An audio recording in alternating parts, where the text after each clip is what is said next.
Kami dari kelompok 5 akan memaparkan materi ke-6 dengan judul Demokrasi Indonesia. Yang pertama ada pengertian dan konsep demokrasi. Demokrasi berasal dari bahasa Yunani, demos berarti rakyat, dan krat berarti pemerintahan, sehingga menjadi pemerintahan rakyat. Demokrasi dari rakyat, oleh rakyat, untuk rakyat. Pilar demokrasi, kekuasaan politik dibagi 3, yaitu eksekutif, yudikatif, dan legislatif. Yang kedua, pengertian demokrasi menurut para ahli.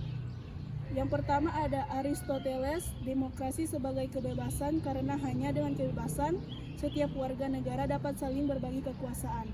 Yang kedua, Cranbourne, demokrasi cara memerintah rakyat.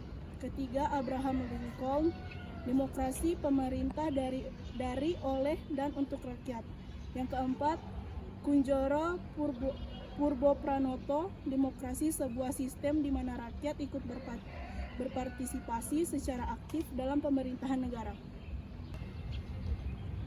Selanjutnya, demokrasi terbagi menjadi demokrasi langsung dan demokrasi tidak langsung. Yang pertama, demokrasi langsung. Demokrasi langsung adalah demokrasi yang mengikut sertakan rakyatnya yang secara langsung dalam menentukan kebijakan negara. Hal ini sudah diterapkan di Yunani kuno, tepatnya di wilayah Sparta dan Athena, dengan membentuk polis atau negara kota. Demokrasi langsung bisa terjadi karena wilayah negara kota masih kecil, tidak seperti negara yang ada pada saat ini. Kemudian ada demokrasi tidak langsung, yaitu demokrasi yang dilakukan melalui sistem perwakilan, artinya rakyat untuk dapat ikut serta dalam menentukan kebijakan negara, tidak dilakukan secara langsung, melainkan melalui wakil-wakil yang telah mereka pilih dalam pemilu.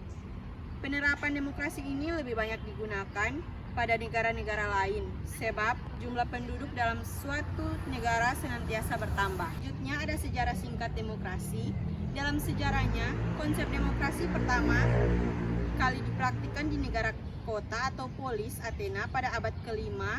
Saat itu seluruh warga Athena berkumpul untuk membahas dan memutuskan masalah politik. Namun, demokrasi langsung ini hanya melibatkan warga laki-laki, dewasa, tidak termasuk perempuan, budak, dan pendatang. Seiring berjalannya waktu, konsep demokrasi terus berkembang dan mengalami transformasi. Pada abad pertengahan, gagasan demokrasi sempat redup di bawah dominasi sistem monarki dan feodal. Selanjutnya ada prinsip-prinsip dasar demokrasi. Yang pertama ada kedaulatan rakyat, yang kedua pemilihan umum yang bebas dan adil, yang ketiga kebebasan berpendapat dan berekspresi, yang keempat persamaan di hadapan hukum, dan yang kelima pemisahan kekuasaan. Yang pertama kedaulatan rakyat, yaitu kekuasaan tertinggi berada di tangan rakyat, di mana pemerintahan dijalankan berdasarkan kehendak dan persetujuan rakyat.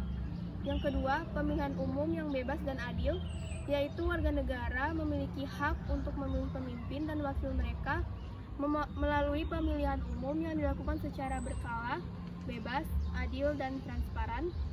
Yang ketiga, kebebasan berpendapat dan berekspresi, yaitu setiap individu memiliki hak untuk menyampaikan pendapat, kritik, dan aspirasi mereka tanpa ada takut, represi, atau penindasan. Yang keempat, persamaan di hadapan hukum. Semua warga negara memiliki kedudukan yang sama di mata hukum, tanpa diskriminasi berdasarkan ras, agama, gender, atau status sosial. Yang kelima ada pemisahan kekuasaan, yaitu kekuasaan negara dibagi menjadi legislatif, eksekutif, dan yudikatif untuk mencegah terjadinya penyalahgunaan kekuasaan. Selanjutnya ada tantangan dan prospek demokrasi. Yang pertama, korupsi dan penyalahgunaan kekuasaan, yaitu demokrasi rentan terhadap praktik korupsi dan penyalahgunaan kekuasaan oleh para pemimpin politik. Hal ini dapat merusak kepercayaan publik terhadap institusi demokrasi. Yang kedua, polarisasi politik, yaitu perbedaan ideologi dan kepentingan politik yang tajam dapat menyebabkan polarisasi dalam masyarakat yang menghambat dialog dan kompromi. Yang ketiga, manipulasi informasi, yaitu Di era digital, penyebaran informasi yang salah atau menyesatkan dapat mempengaruhi opini publik dan mengganggu proses demokrasi. Yang terakhir ada ketimpangan sosial dan ekonomi, yaitu kesenjangan sosial dan ekonomi yang lebar dapat menimbulkan ketidakpuasan dan ketidakpercayaan terhadap sistem demokrasi. Selanjutnya, ciri-ciri negara demokrasi. Yang pertama, jaminan hak asasi manusia. Setiap warga negara memiliki kebebasan berpendapat, berekspresi, berkumpul, dan berserikat yang dijamin oleh konstitusi. Kedua, pemilihan umum yang bebas, adil, dan berkala.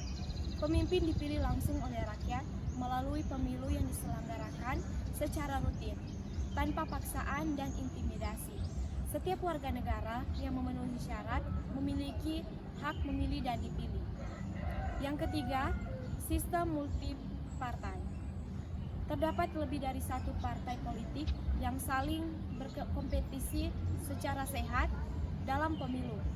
Partai yang berkalah menjadi oposisi yang mengawasi kinerja partai pemenang. Yang keempat, pers yang bebas dan independen. Media massa bebas memberitakan dan mengkritis pemerintah tanpa sensor atau ancaman. Kebebasan pers menjadi pilar penting demokrasi. Yang kelima, penegakan hukum dan peradilan yang independen. Semua warga negara setara di depan hukum. Lembaga peradilan bebas dari campur tangan kekuasaan lain dalam menjalankan tugasnya.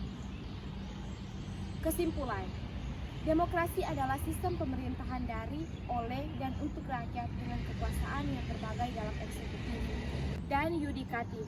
Terdapat dua jenis demokrasi, langsung, di mana rakyat berpartisipasi langsung dan tidak langsung melalui perwakilan. Prinsip dasarnya meliputi kedaulatan rakyat, pemilu yang bebas dan adil, kebebasan berpendapat, kesejahteraan hukum, dan pemisahan kekuasaan. Namun, demokrasi menghadapi tantangan seperti korupsi, polarisasi politik, manipulasi informasi, dan ketimpangan sosial. Negara demokrasi ditandai dengan jaminan hak asasi manusia, pemilu yang adil, sistem multipartai, kebebasan pers, dan hukum yang independen. Terima kasih. Sekian pemaparan materi dari kami. Terima kasih.